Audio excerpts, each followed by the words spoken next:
Okay, so my topic today is what's your spirit animal? And then some people are like, what does it fucking matter?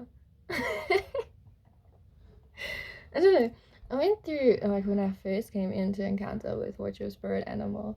Um, like I got it, and then like it kind of went over my head. Like I was like, oh, okay, that's cool. Then my Akashic reminded me like a few letters, your spirit animal is this, and I was like, yo, hey, this is really changing my life, eh? Um,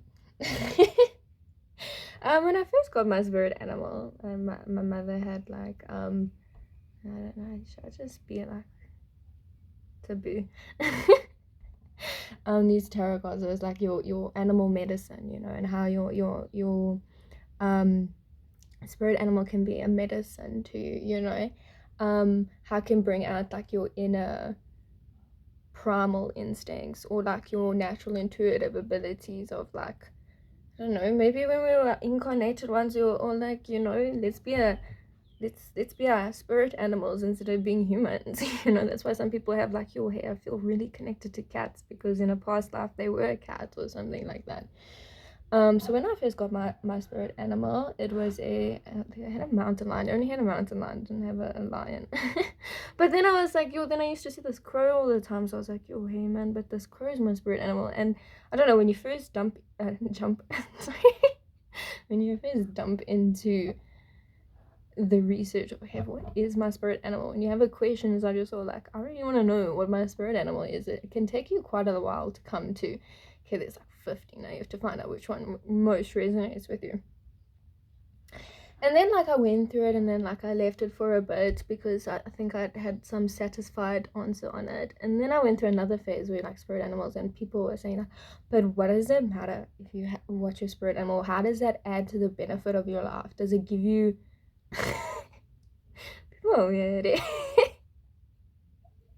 Meanwhile behind the scenes they're searching, what is my spirit animal? So what's your spirit? Ugh man, that's stupid shit.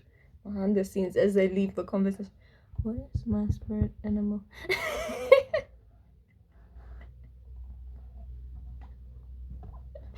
I don't know. I think the importance of is like knowing your spirit animal is because whether you like to believe it or not, it guides you.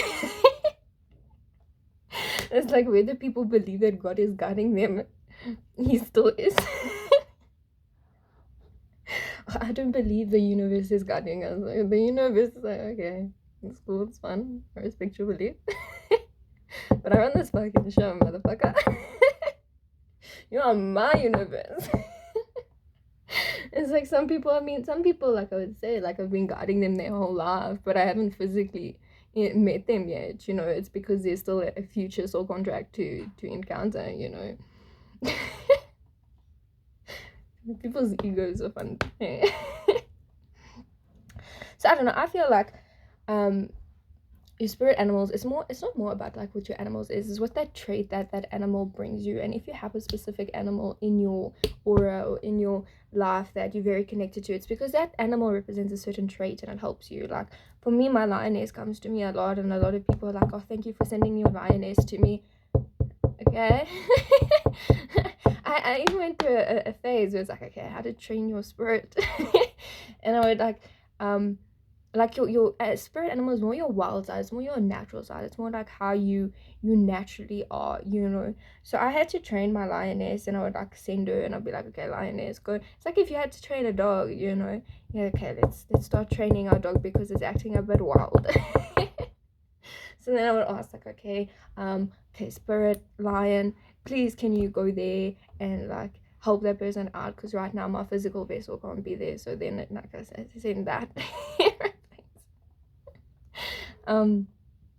Yeah, I don't know, for some like people it's very difficult to come into terms with their spirit animal because the ego is so like I've seen a lot of people that like they are rejecting of their actual spirit animal. And I'll say this as a person with a lion spirit animal, it's difficult. I've rejected what my spirit animal has. According to my spirit animal is the representation of leadership. I shy fucking away from leadership. God might be looking above you, sis, baby, the perfect one for the job. Hey, you got the leadership skills here. But as I say, when you hit, when you when you hear the sound, you have to be a leader. I says, man, sounds like responsibility. Meanwhile, my soul's like, yes, I said, man, responsibility, man, fuck yes. So I don't know, sometimes we have a little battle with our spirit, because it's just genuinely because what people think. Like, the reason why I think I would reject it is people like say, okay, you know, you have to be a leader, and then you think your mind maybe goes to like, okay, but leader means that I have to go be like on the top of like a president, and like, yes, I say, I don't think I could ever be a president. Yes, I say, man, that seems like a stressful job. Seems like a stressful job.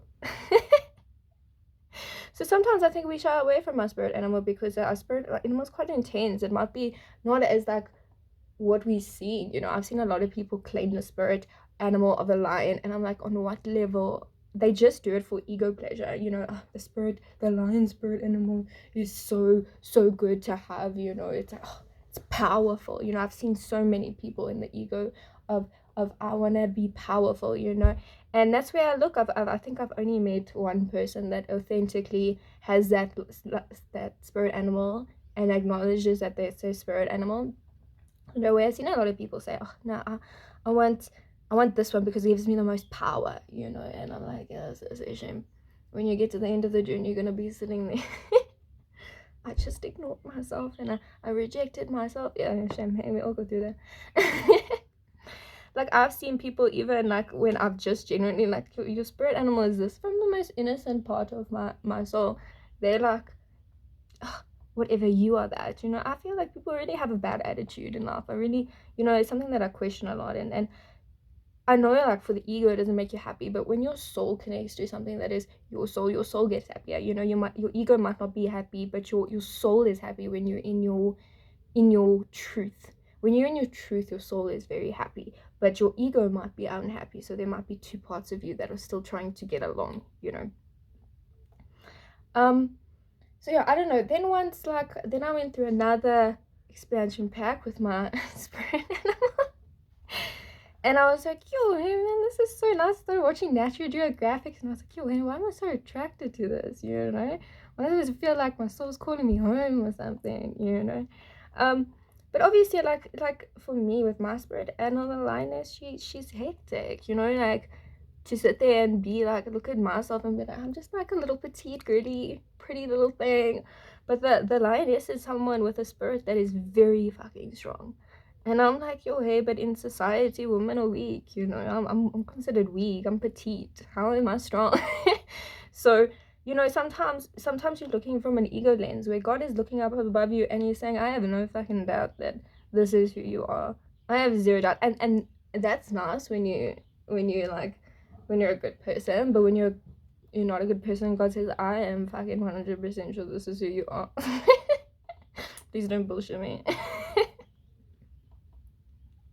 So nice when God's looking up above you and saying, oh man, I know you're confident, don't stress. I know you're a bit like unworried, don't stress, I know you.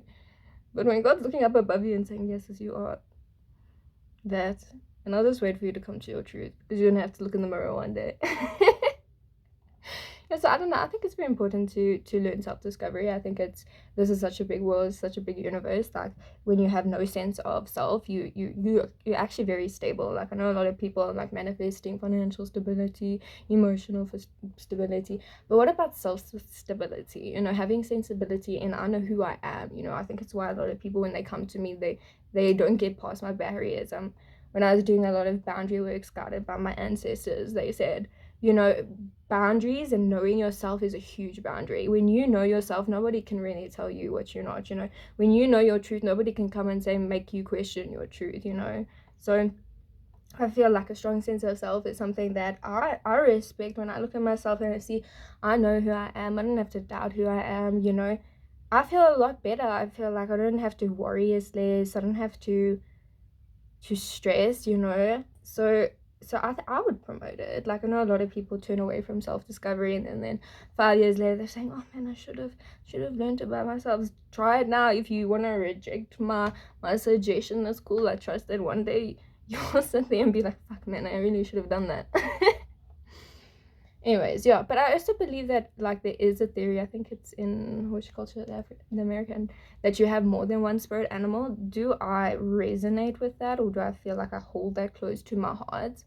I can be, but like I feel like my spirit mainly likes me to be more reducing, like not have so many stuff. Like even if I look at my bedroom, when there's less stuff for me to think about or less stuff for me to have, I feel so much better. And I'll tell you that even if you take it from the mind perspective, when you have less on your mind and you're not overthinking as much, it's so much better.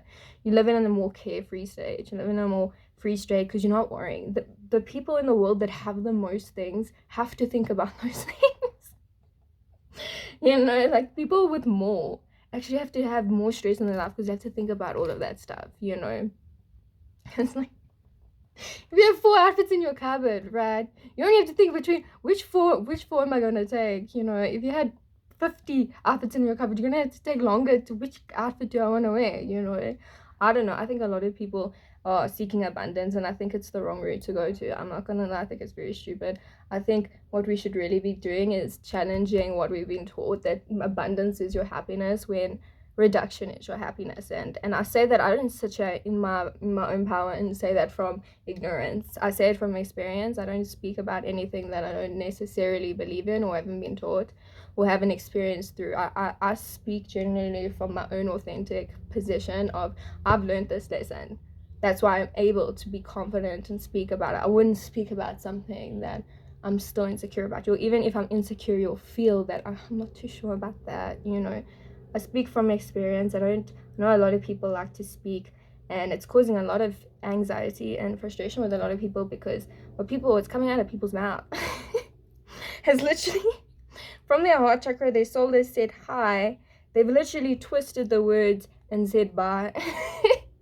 A lot of people are blocking their own communication. So it's kind of like when I speak from my heart, it just comes straight through. I don't filter it. I don't think twice about okay, unless it's something that I can sensory feel it's not okay.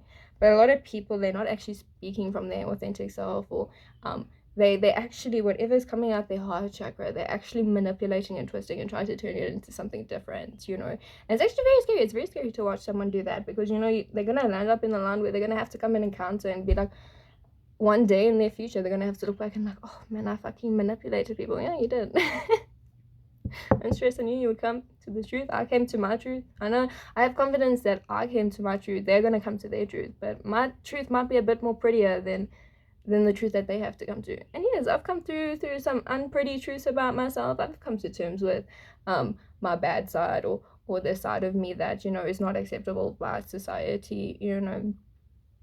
So yeah, everyone is eventually gonna come to their truth, and for some people that truth is beautiful. Fucking yay for you. But the people that come to their nasty truth, it's come as a bitch. But anyways, let's love.